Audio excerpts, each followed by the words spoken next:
Are you seeing in the marketplace cash offers for multifamily just to get it at a better priced, fast close, and then people refinance? Because I haven't seen a lot of that, but you live in this world 24/7.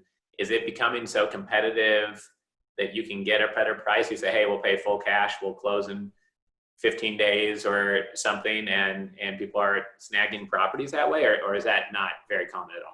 It's not very common.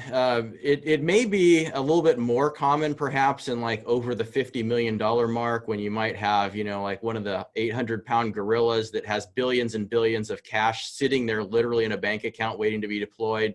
I could see them doing that just to edge out their competition. But in the typical private capital space, we're just not seeing that, and for good reason.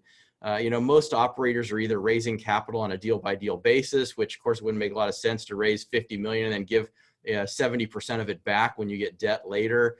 And then there's other groups that are using funds. That's what we do, is we use a fund to acquire property, but to make a capital call for a large amount of cash, close and then return cash or have to redeploy it quickly.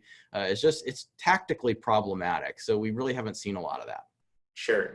I also experience that sometimes the bank underwriting, whether you agree with the bank's checklist or not, is almost another layer of due diligence. Because if 4 different banks all give you a hassle, and for some reason because of a floodplain or something that was overlooked because of proximity to something, if it's going to be hard to finance, you want to know that before you buy it as well, right? I mean, otherwise you might have a headache the next month when you try to do that plan, unless you really know your stuff and have at least talked to the banks to prep that refinancing right after you close, right?